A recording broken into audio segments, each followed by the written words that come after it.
You are the man now, dog. You are the man now, dog.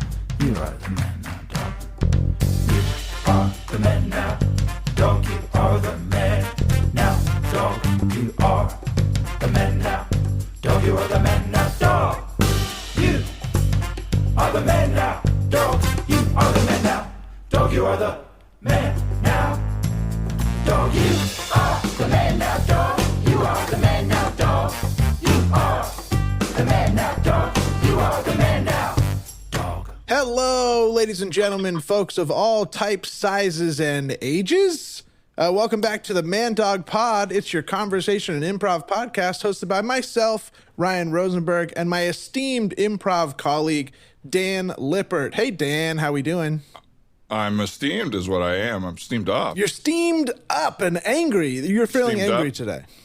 I'm feeling furious, and it's going to bleed into the conversation and the improv in a way that'll make you feel like you're in an improv theater in 1998. Yes, it's hot and it's angry, and what are you doing? I hope you're becoming an improviser.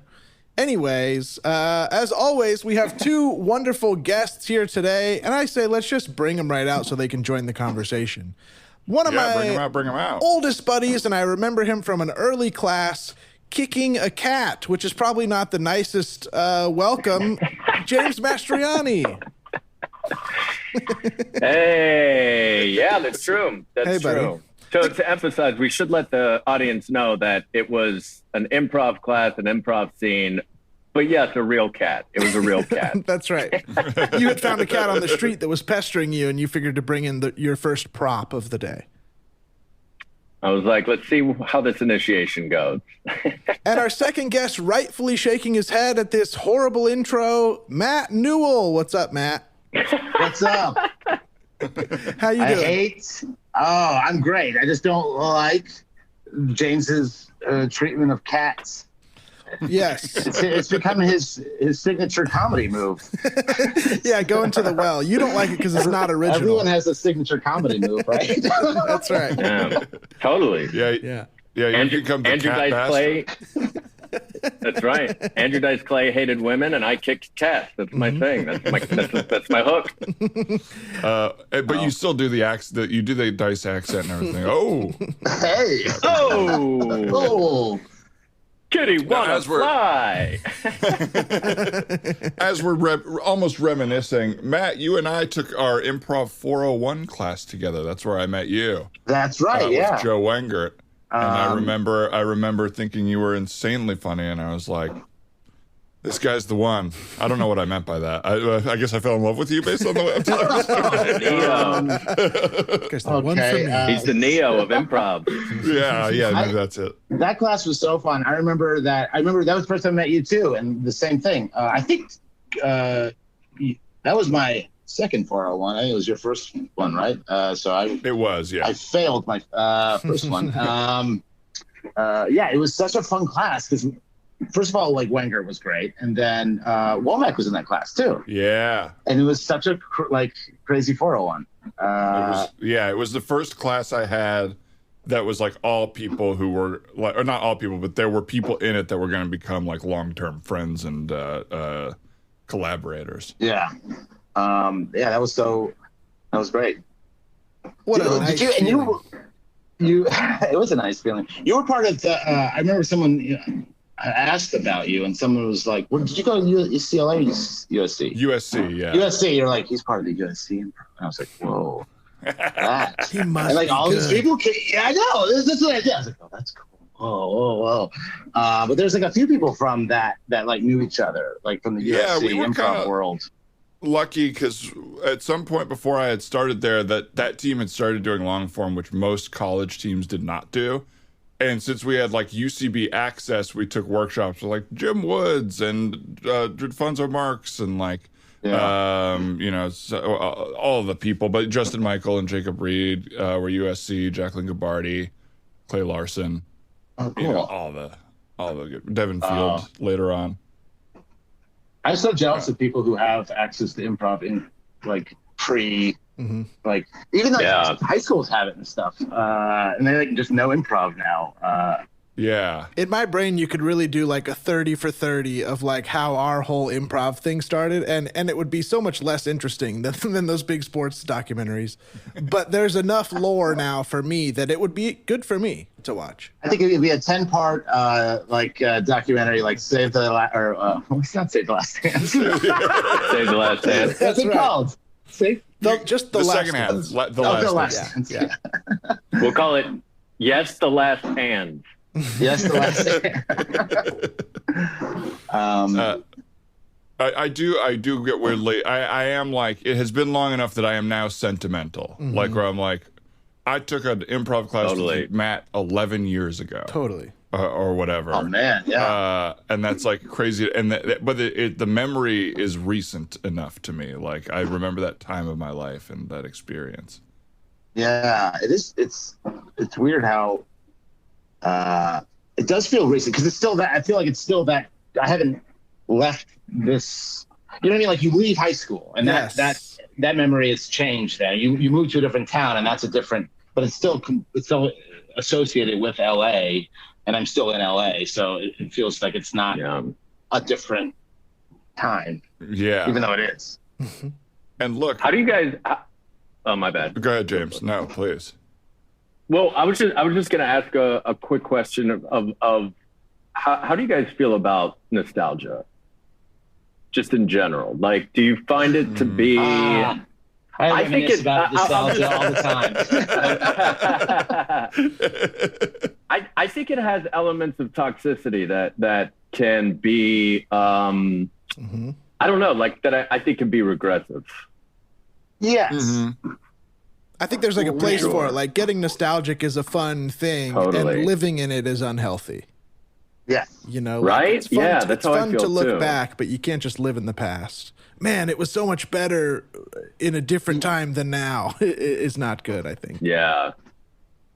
Yeah, that was like, who was it? Like Alan Moore, I've referenced it, but I think he had a quote like semi-recently about basically how like the like Marvelization of our culture is like essentially like the unwillingness for adults to grow up and face the world.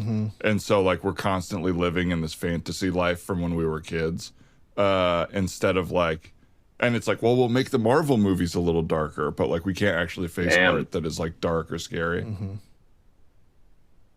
I also wonder if it like sometimes leads to sort of an overall reactionary point of view that could lead to like, I don't know, what I would consider terrible politics, where it leads you to think that society was always better in the past.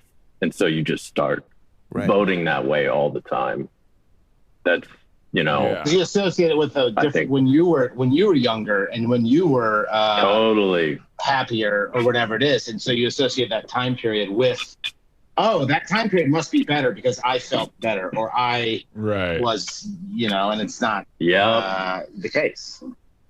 Or even like, I can't believe things are like how they are today. They used to be so good. It's like, were they, or were you just a child? You know what I mean? Like, did you just not know about the issues at all? Did you not have any adult problems and you just had a great life? Of course, the 80s were better for you or whatever, the fucking 50s or wherever you were, had no responsibility. Whatever that chunk of time is, that was the best time of anybody's life is when they just had fucking, I mean, I guess there's some sad things that's not always the best time, but oh God.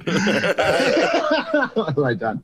I think that like whether or not it was helpful, like nostalgia was pretty important for me for the past year. Bless you, Ryan. Thank you. Where it was like I couldn't like create a reality that was happy for me. I couldn't see or do the things that made me happy, like the people and go to the places.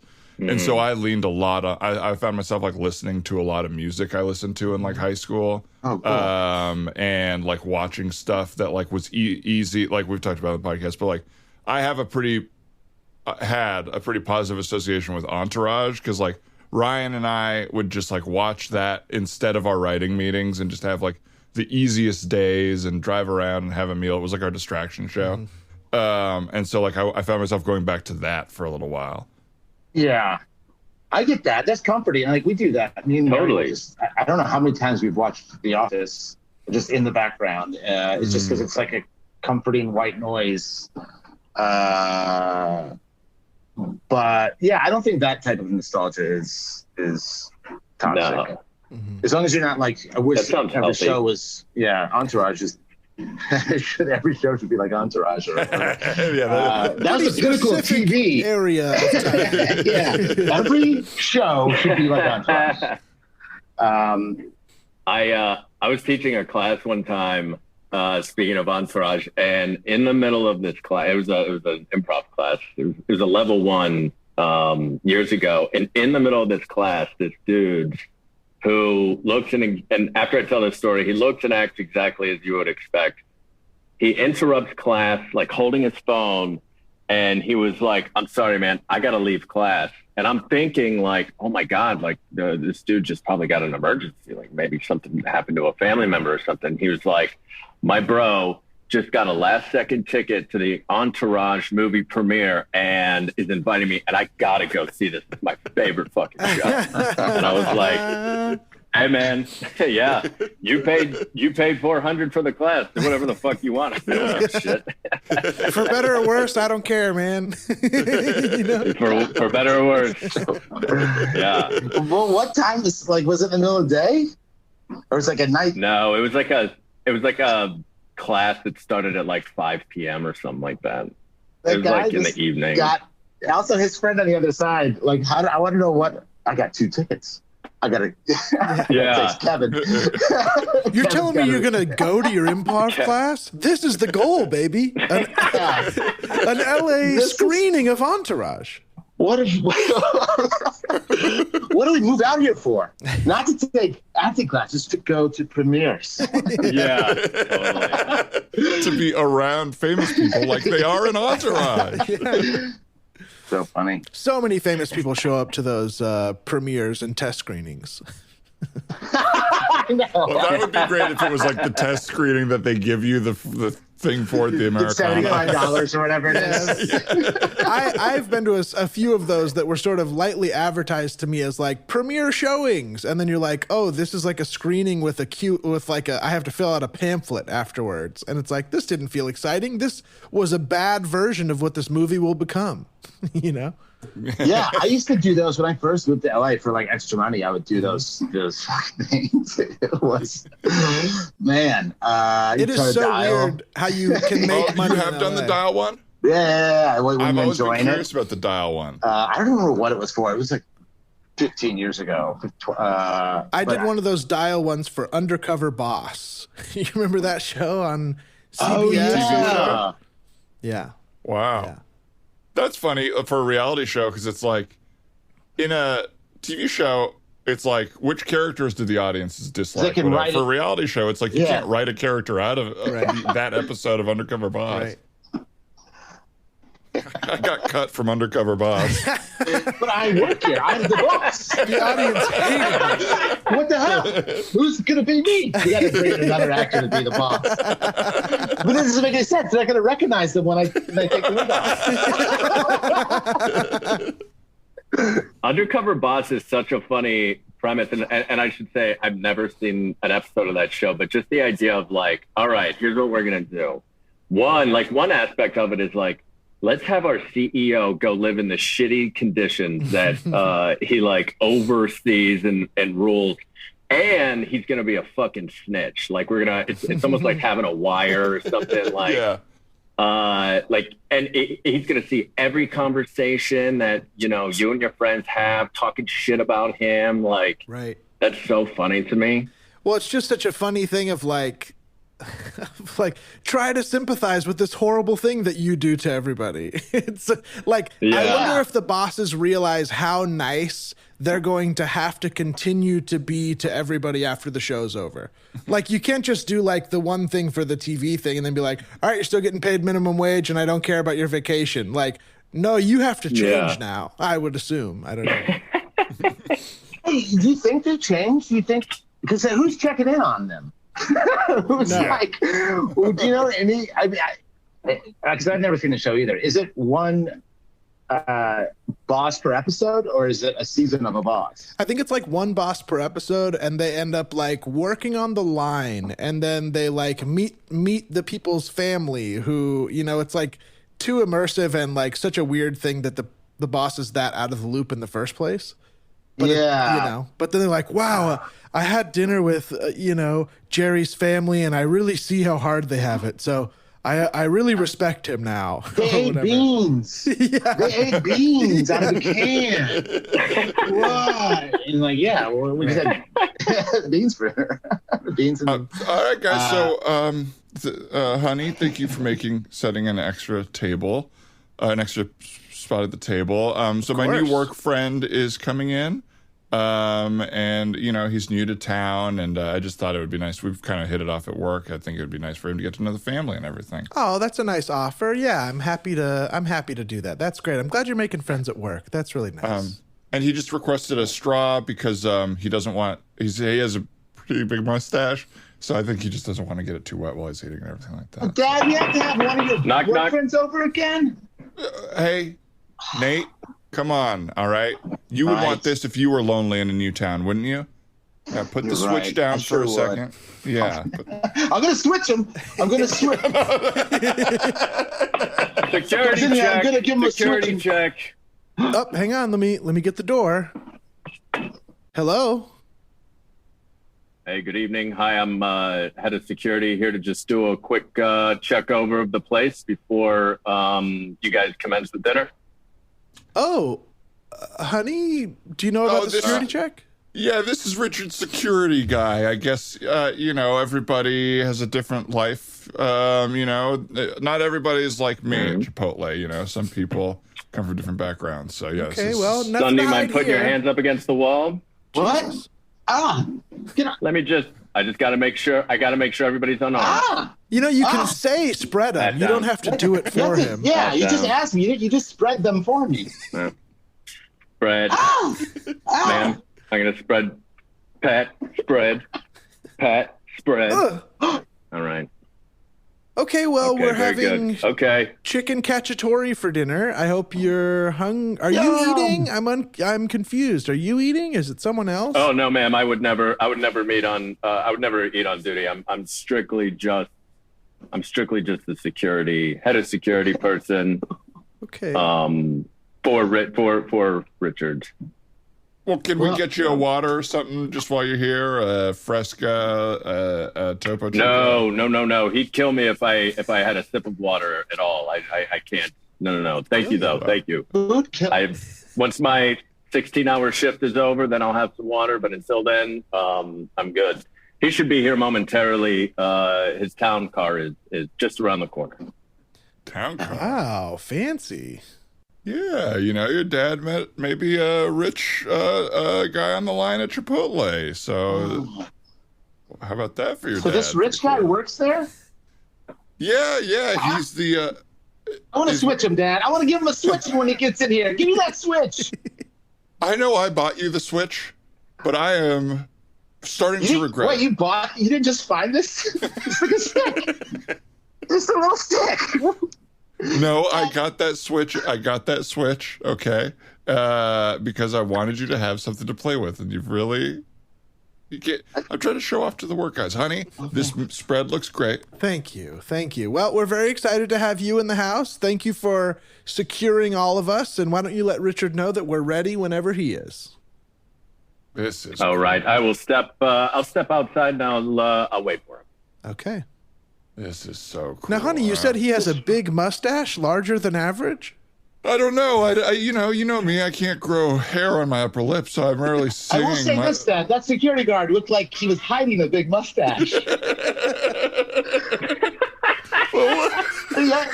had a top hat on under that security guard hat.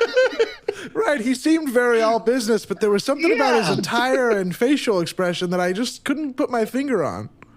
You two are both so, judgmental of everybody. This guy looks like he's got makeup on over his mustache and he's secretly wearing a tie. Some people just look weird. I'm going to have my switch under the table, Dad, just in case. Please don't switch my new friend. All right. Honey, behave, okay? We hear horns we hear horns blaring in the background, like a king is arriving. King horns. Oh, you hear that? King horns! Wow. Horns of a king. Wow. Maybe Old that's man's moving up Robert, in the world. Chipotle line worker, here to have dinner at our house. Oh. And well, let me open that door for you. Hello, Robert.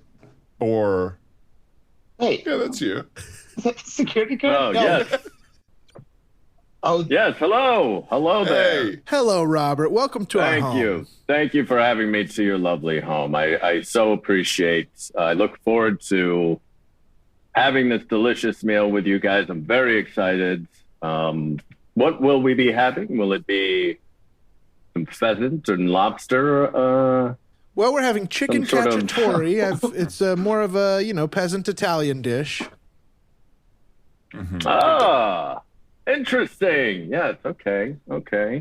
I see my security has been around already. Dad, I think Yeah, this you can guy's tell rich. I think he asked for pheasant and lobster. What?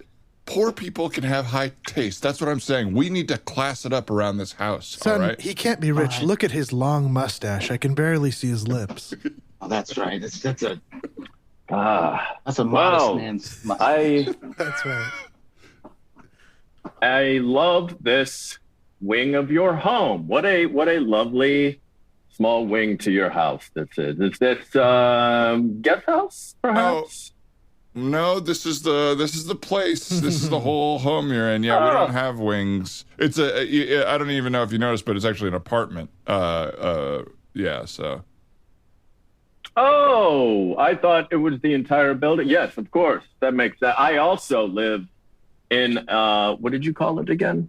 An apartment building? Yeah. Yes. Dad, come here. Yes. Come here for a second.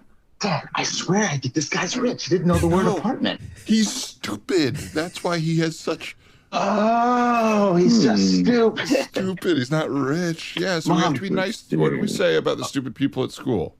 Don't switch him. Yeah, absolutely. Good boy. They can't You've been help listening. it. You've been listening. Good boy. Okay. That's good. Yeah. So, Robert, we just want to thank you so much for coming over. What brought you to Chipotle? How'd you end up there? Oh, to Chipotle. Yes. How I ended up there is basically I am a first generation immigrant. Okay. I swam here from the Caribbean, Bermuda specifically, and got a very low paying job, bottom of the rail at Chipotle, entry level really, and that's how I met your husband, your father as well. Here, we work on the. we know work who on he the. I know how we're all related. Mom, come here. I swear this guy's right. He doesn't know how families work. I agree. I'm rubbed a little bit the wrong way here. I say keep the switch at your side, but don't use it unless I give you the signal. I'll have it ready in my my dominant hand. Perfect.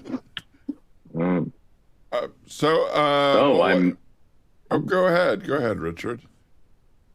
Oh no, I'm just I was just going to say I'm so fascinated by this whole thing you have here, this existence and everything going on here. It's very Have you never seen a house like an apartment before, or is it? Of course. Is it the decor? Oh, I mean, is my decor funky?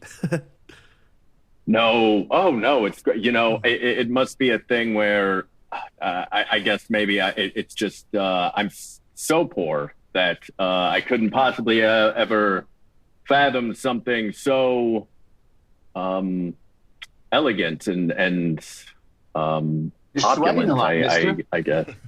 You're sweating a lot. It looks like you got some makeup or some residue on, on your mustache. Hold on. Let me make a phone call. Hello. Ooh, that's a fancy phone. I'm I've never seen one of sweating. those. It's solid gold. Fucking ass down here and wipe my brow. Sorry, I just had to make a quick phone call. Somebody will be coming by to wipe my brow in a moment. This guy's awesome. Oh, This guy's awesome. Yeah, what made you guys bond at work? I'm just curious. I haven't seen you guys say much to each other since you've arrived, and I'm just kind of wondering what's the friendship here. Well, he's got that awesome, tall Boston Red Sox hat, and I'm a huge Red Sox fan, and so I saw him come in one day, and I was like, hey, what, you think we'll make it this year or what? And then I said, hey, could I come over for dinner sometime? And he immediately felt pressured, I assumed. And pretty direct. Yeah. What's with all the camera crew here? Oh. Good, honey. Good eye. Yeah.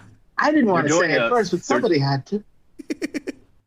They're doing a documentary about Bermudian immigrants that are trying to make it in the United States. So, yeah. So very excited about that. So just don't even worry about the cameras. That's all. So if you spent more time learning about the world, son, and less time with your nose buried in those school books, maybe you would know a thing or two about this. I like learning, Dad. Well, okay? I like learning in books. I like book learning. You should like baseball. You should swing a bat like you swing that switch at people. Oh, that's too heavy on my little wrists. You know, I was born with only one bone in each wrist. You're embarrassing me in front of my poor, stupid friend. I'm sorry, Robert. I'm sorry you have to see this. I mean, do you have children at home? Surely you get the family dynamic. Oh, unfortunately, I don't have children at home. And that would be something I would not be interested in. But I will say, young man, if you do like baseball, somebody that I know very well, not me, but somebody I know very well, is friends with all of the New York Mets. If you ever want to meet the New York Mets, I can. Not me. Somebody else could introduce you.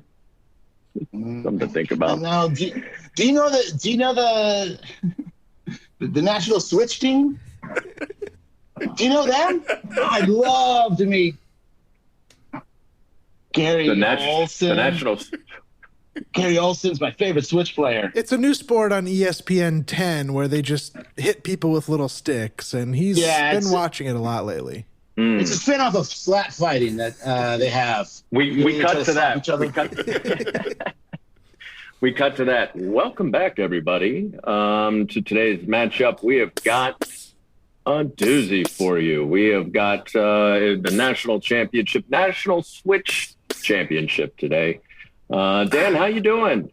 I'm doing good, Ron. Oh! I brought my buddy with me. All good. I shouldn't have spoken up. Go ahead, Dan. By the way, this rules have... I've been switched. Living the dream, baby. Thanks for bringing me. Tell you what, this has got to be the worst job I've ever had as a sportscaster, okay? I shot once to one drunk once to one Christmas party, and they sent me right down here. Well, that's all right. Not every... Go ahead and call this fucking match, Ron, okay? Ouch. All right, that guy's switching that guy. And the match is already underway. My goodness, if we got an intense one. Remind me of the rules, Ron. Is it just switch until you give up, right? Okay, I give up. I'm out. My goodness. That is the first round. That's the first round is over here. Oh, my Jesus fucking Christ. Well, the first round, how many rounds are there? Well, it's very similar to boxing. Boxing has 12 rounds. Switching also has 12 rounds. Or some boxing, I think, has 12 rounds. I don't know. I'm not sure how many rounds boxing has. I guess I was using a comparison that I'm not familiar with. I apologize. I think it's 12 to 15. I used to call boxing before I messed up my life and got sent down here. So, hey, Matt, sorry to call you in here again. Just watched the broadcast from last night. It was pretty interesting stuff. Pretty interesting stuff. I can't take it. Please, I got to get out. I can't be calling Switch matches anymore. Well, that's good. That's actually good news for us because, well, we weren't too pleased with your color commentary, and we have an opening for coin flippers, and we're going to need you to call the coin flips. I calling coin flips? Did you need somebody to call them? Absolutely. Don't the people who flip them normally call them themselves? It's growing. Well, of course, they call heads or tails, but you've got to call the call. I've got to call the call. Welcome back, everybody, to the Coin Flip World Championship here in downtown Jacksonville, Florida. We're very excited to have everybody. How you doing, Dan? Fantastic. Sorry about that. What the fuck keeps happening? Ding heads. And it's heads. I used to call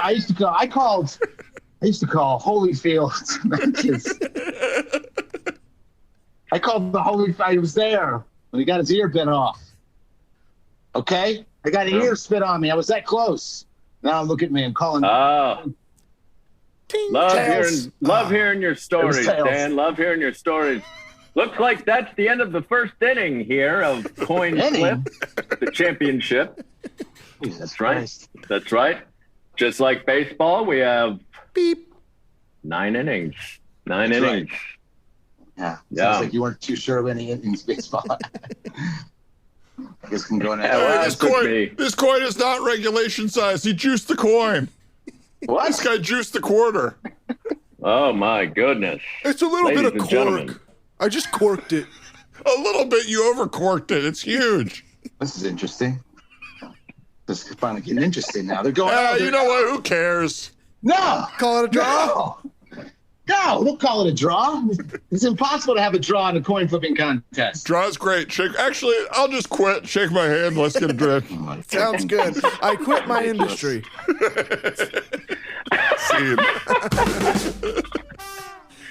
Oh, fellas. Nice to do a little prov with you guys. It's been too long. It has been too long. Man, it has been a long time for me. What are you guys doing with your days? Now, improv was such a thing that we used to do both to have fun, to socialize, etc. Are you finding anything that's sort of maybe not scratching that itch, but what have you been doing over the last year that I guess that you do enjoy? The question sounds a little vague and dumb now that I get to the end of it. Oh, that's a good question. Well, Thank you. Matt and I are actually we're writing partners, so we've actually been able to spend the last year writing 5 days a week, and kind of carving out a pattern with that, and then the rest of the time has just been trying to figure out ways to keep myself busy through whatever. Mm-hmm. I feel like I've cycled through different hobbies or things that I like, or I've also tried to read a lot of books, and I've not finished a lot. All at once. You try to read a bunch of books at once. I know, man. I struggled with my attention span. Mm-hmm. I could not finish so many books.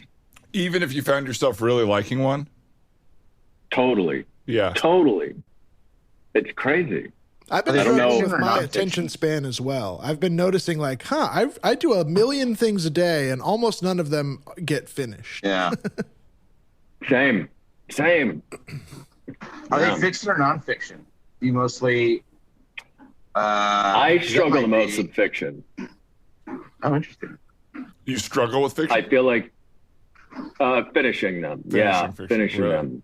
Yeah. I think that's one of the. I don't know why. I think you're a sociopath. Yeah. No, I just like to read informational. I can't put my mind into another character's feelings. No. I get that's the only nonfiction book I couldn't finish. Am I a sociopath? I couldn't finish it, so I never found out.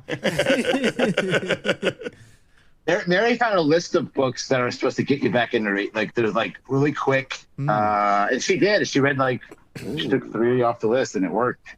But they're quick mysteries or I don't know if they're all mysteries. I feel like they're thrillers and that kind of stuff. But she said she found a list online what to read to get you back into reading.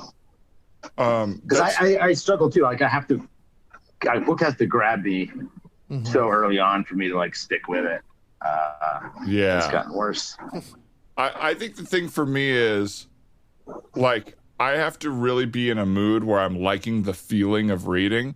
Like sometimes I will be in like whatever wistful or romantic mood reading feels like in my life, and it'll be like nice to like sit in bed and read a book, or like go make a coffee and sit on the patio. And sometimes that's just like not the zone I'm in. Maybe reading a few small books would help me get back there, but a lot of times I'll be reading and it'll be like, especially like now during basketball season, it's like, all right, well that's a few hours of my day anyway, is watching that. And so it's like, you feel it's unproductive? No, not unproductive, just not immediately fulfilling or joyful for my mood. Or even if it is, it's hard to take the step to get there. It's the same place I would be with like working out, reading, like cooking for myself. It's like once I'm there, I feel good about it. But like that first step, I can drop off really easy. Same. I read a lot on my phone. I feel like I read a lot of articles or like a lot of, but I don't, it's like the physical sitting down with a book. Yeah.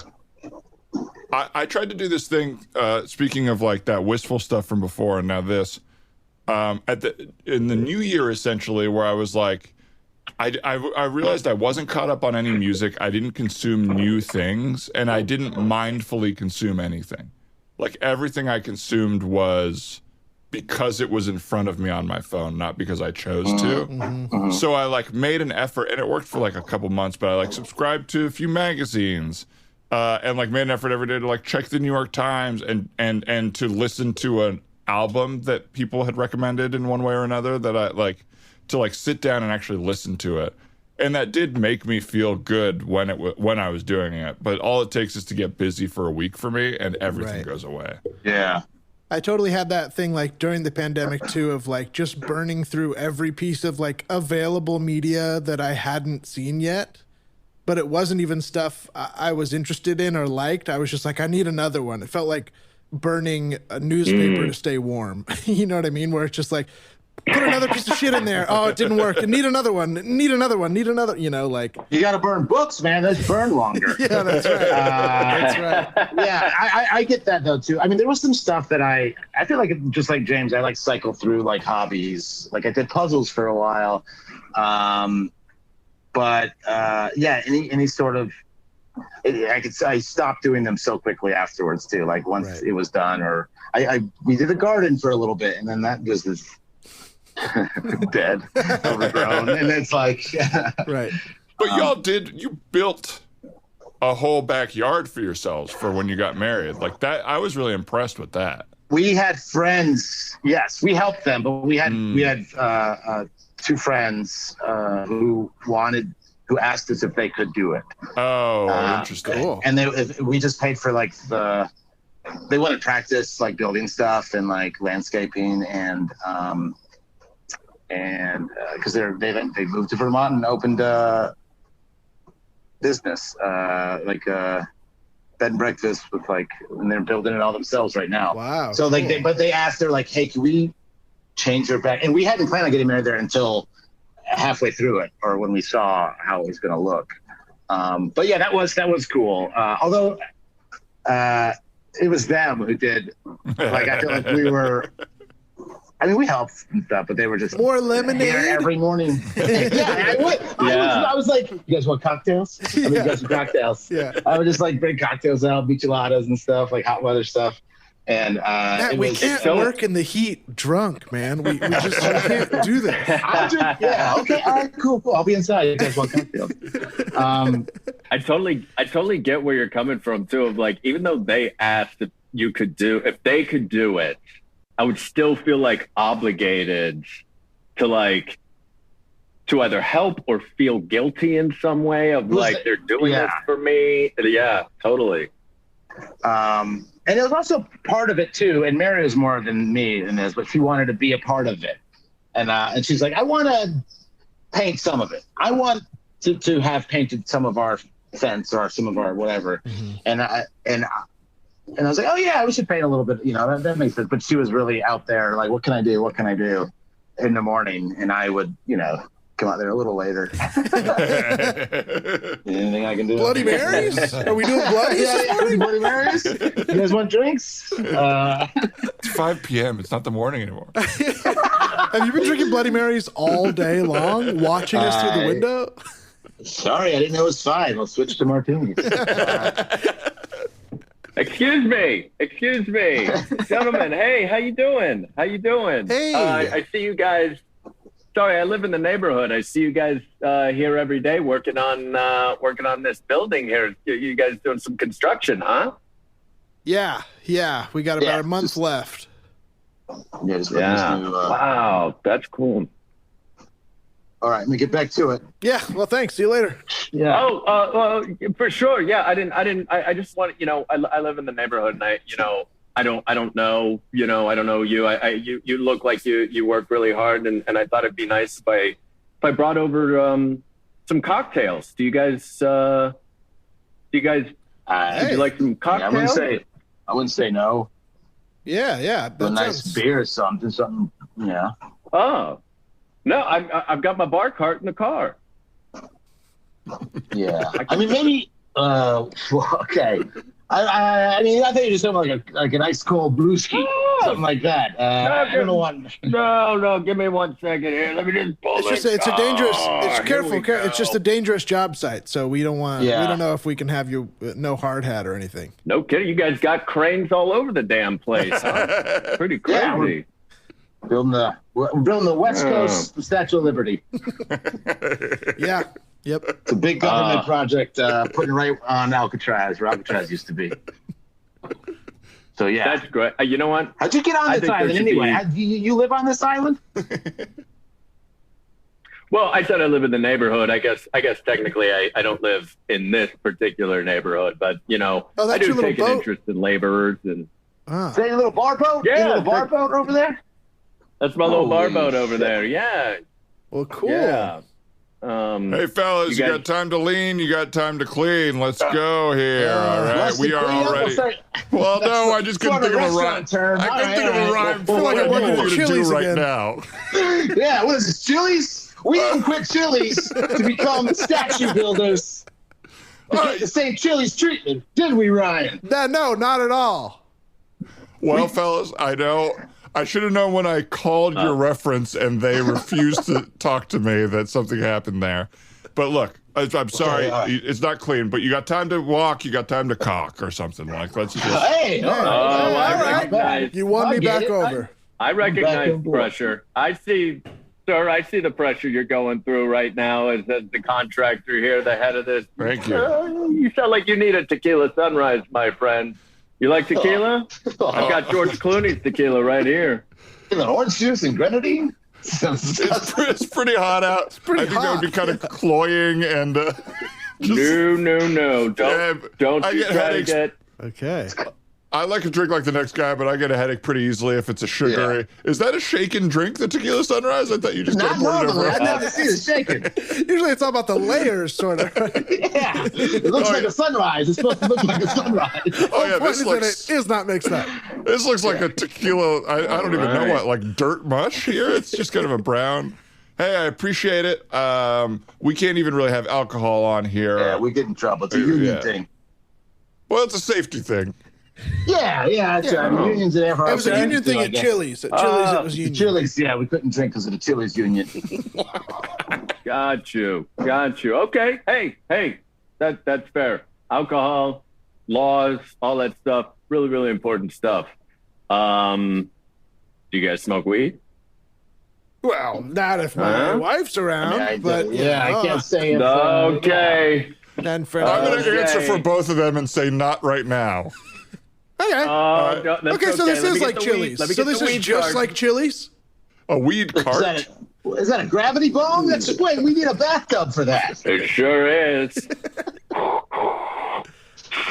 Oh my God! I don't want to do this. We can't do this. Oh my! Who wants the first tab? Oh come on! Oh, Ryan, no!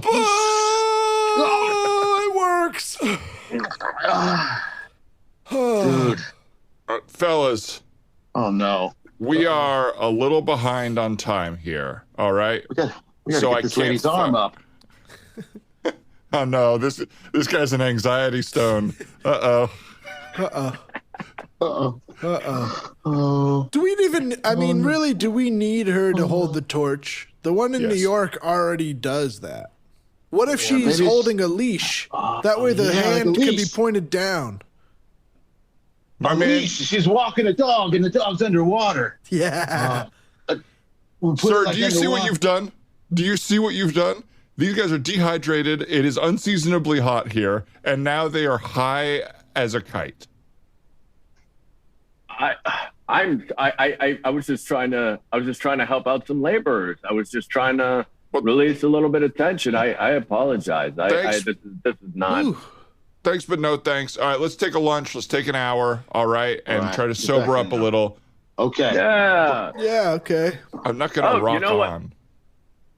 Wait a second. If you guys have an hour for lunch, let me ask you this: do you guys like sex? Well, not when my wife's around, but sometimes. Yo! Come on, now. Yes, I'm high as hell. So what? Okay, so I don't like having. You want me to have sex with your sister enthusiastically? I don't want you. I'm too high to answer this right now. We need a drink. We need a enthusiastically, but respectfully. I want you to respectfully have sex with my sister to make her feel good, but not only the missionary's position. I think you got a lot of thoughts about this, my man. Well, I had a lot of bad experiences. Well, anyway, yeah, whatever. I'll suck you, Dick. What's going on, man? This guy got way too high. Scene.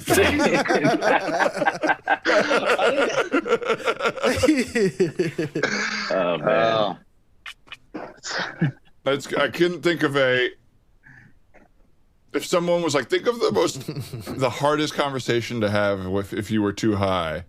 I don't know if I could think of that one, but that I think is the one. Tell the guy married to your sister that you want them to have sex. Yeah, that you're worried about her sex life with him. Yeah. Wow, you're just fucking baked out of your mind. Like you are both of you are so hot. Like to have that conversation would be horrifying and stressful. Right. Oh. Normally it would just be like hands in pockets, head looking down, not talking about it. I would think. Yeah. Putting My brother-in-law does this weird thing where, and we get along great. Like he's known me since I was 7 years old. My sister's much older than me, but he'll do this thing where like he'll slap my sister's ass in front of me purposefully as a way of, I don't know if it's a power thing or if it's a thing of being like, look what I can do. Look at you when he does it? Does he look at you? Oh, every time. And he'll weird. he'll like, it's really weird. And I call him out on it. I'm like, how would you like me to react? Right. Because like, I'm not like, you guys are married. I'm assuming you have sex. Like do you want me to be jealous or like upset? I know. I'm not. Yeah. Or like, yeah. Yeah. She's got a great ass, doesn't she? Yeah. Hey, you're lucky, my man. That's so. Yeah. That's the Mastraieni ass. You're lucky, my friend. You're lucky. Has she ever said anything? Yeah. Not really. She'll just do that thing, like where she'll just like roll her eyes and just kind of be like, tell her husband, just like, oh, knock it off, like that sort of thing. She doesn't like take it seriously. No, yeah. It's really weird. You should try to get in there next time and be like, hey, I got another Mastraieni ass right here for you. You want to take another one? Yeah. Make it like that's the way you're jealous. You wish he was back in your ass. Absolutely. Wish that was wish that was you. Damn, you know what? When you did that and looked at me, I did get a little jealous. Would you do that to me? Yeah. Well, it Matt was and great James. to see you guys. Sorry. Yes, no, it was great to see you guys. Yeah. Thank you so much. It's great to play with you guys too, man. Hell yeah. So absolutely. James, is there anything you'd like to plug or anywhere people can find you? Yeah, you can find me on Twitter or Instagram, jmaz1111. Also, we're not currently doing updated episodes, but we'll be coming back eventually. You can check out I'm Too Up and High, which is a podcast where we get comedians high on cannabis and they do comedic challenges. Done it a couple times myself. It's truly a blast. Yeah, you can find Ryan and I on there. Yeah, it's really you fun. guys are great guests on that show. One of the probably most popular and fun shows at UCB, I would say. That's right. People love that show, and I will include me in that people list. Excited for live shows to come back and to see it live again. Me too. Matt, anything you want to plug? And where people can find you? I mean, I have all the social media accounts, but I haven't posted anything for a year, at least. But you can find me there. Yeah. You can look at old pictures of me at Instagram, Mr. Matt Newell. If I know the audience, they're going to be curious. They're going to go look. They will. We've already effusively plugged Golden Arm a few times on this, but Matt, you're great in that Golden movie. Arm. You're so funny in it. Yeah. Thank you. So funny in it. Yeah. That was such a really funny role. Like, it's such a... is it one scene or is it a few scenes? It's just one scene. But it feels like such a huge part of it. It's you're so funny in it. It's really good. Oh, thank you so much. That was a blast to do. It was, so fun. I've said this before. I really enjoy improv arguing with Mary. There's no couple better at it. Agreed. We do it without an audience. Like we do bits. It's weird. Like in grocery stores, how could you we can't do this in front of people. That guy is emotionally abusive, and that woman is crazy. I'm not on anybody's side. They're both nuts. Yeah, they're both irrational. They're both being irrational. I'm upset for no reason. Well, thank you guys so much for coming on. It was so fun to see you guys and get to play with you guys, and I'm sure our audience is going to love it as well. That's right. Thanks, and I'm excited to see you guys in person. I'll say ASAP.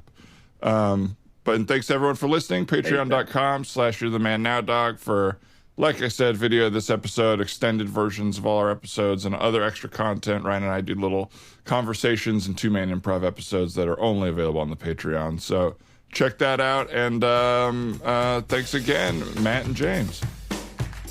Yeah, thanks for having us, dude. Yeah. Thank you so much. Bye. Bye, guys. Bye.